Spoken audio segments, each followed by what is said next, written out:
Bonsoir à tous et bienvenue au Journal du Soir sur TLS Africa, à la une de notre actualité football.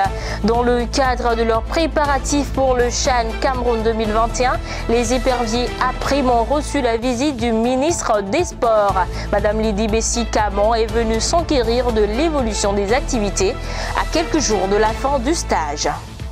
Football toujours, les joueurs togolais continuent leur plaidoirie pour la reprise des activités. Après le capitaine des éperviers Jen Dakonam, c'est au tour de Sekle Zico de plaider pour la reprise du football. Les raisons de sa lutte à suivre dans ce journal. À quelques jours de la fin de leur second stage de préparation en vue du CHAN Cameroun 2021, l'équipe APRIM des éperviers a reçu la visite du ministre des Sports, Madame Lydie Bessi-Camon. La patronne des sports du Togo est allée s'enquérir des préparatifs de la sélection nationale APRIM. Elle a salué le sérieux et la discipline remarquable chez les joueurs avant d'inviter le public sportif à les soutenir. Regardez.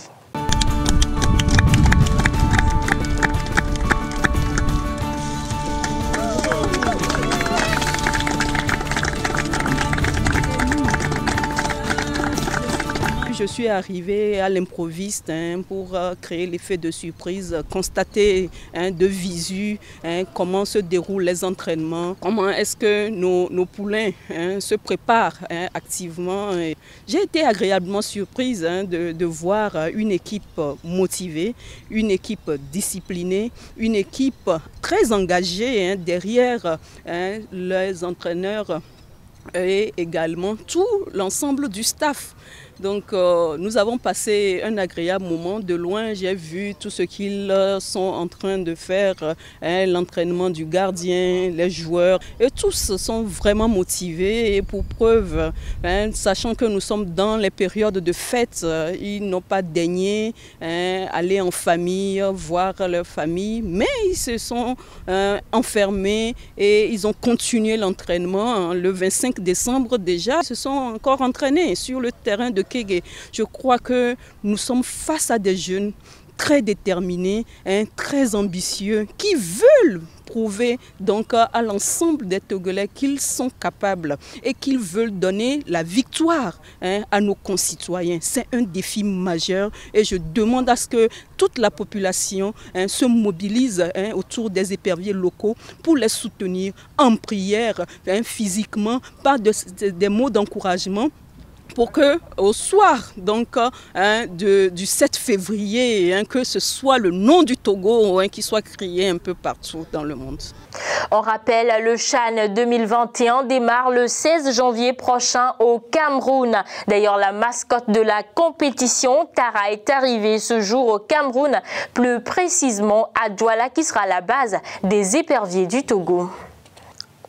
Pour suivre, rappelons que le stage de remise en jambe des éperviers dames prend fin aujourd'hui.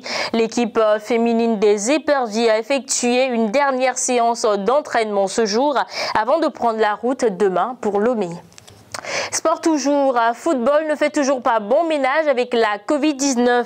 Après l'appel de Jen Dakonam à la reprise des activités sportives au Togo, c'est au tour de Sekle Zico d'attirer l'attention des autorités sur la situation précaire des joueurs depuis l'arrêt des sports dû à la Covid-19. L'international togolais procède par des pancartes pour faire passer son message. Il nous livre ici les fondements de son combat. En fait, à un moment, il faut que les gens sachent que si Kofi ne se lève pas, il faut que Kodjo se lève au moins. Parce que ce qui se passe aujourd'hui en notre milieu de football, c'est un peu délicat par rapport à ces 10 mois passés à la maison où il n'y a même pas d'accompagnement et on ne sait pas quand est-ce que ça va reprendre. Et pourtant, nous avons des familles respectives, on a des bouches à nourrir. Je pense que c'est ce qui m'a poussé à faire les pancartes et à passer le message. Je pense qu'aujourd'hui, ce n'est pas une histoire d'aller chercher d'autres boulots à faire. Notre boulot, c'est le travail. Et je pense qu'on nous doit du respect pour ce travail. Sachant pertinemment ce que fait le football dans la vie d'un peuple, ce que fait le football, comme je te l'avais dit tout à l'heure, ce combat, il n'y a personne derrière. je me suis levé, j'ai pensé, ce combat je le fais noble et il n'y a pas de... Ce n'est pas quelqu'un qui m'a incité, Zico va faire tant, non, non, non, non. Et je rappelle que ce n'est pas la première fois que je fais un truc pareil. Je l'ai fait de par le passé en 2015 et aujourd'hui je le fais encore. Je pense que ça vient de mon cœur et je le fais noblement. Football toujours et on parle du mercato hivernal qui s'ouvre bientôt en Europe. Selon le site internet Football Base, le Togolais Jenda Konam est sur les tablettes du Villarreal, Betis Séville et Leicester City.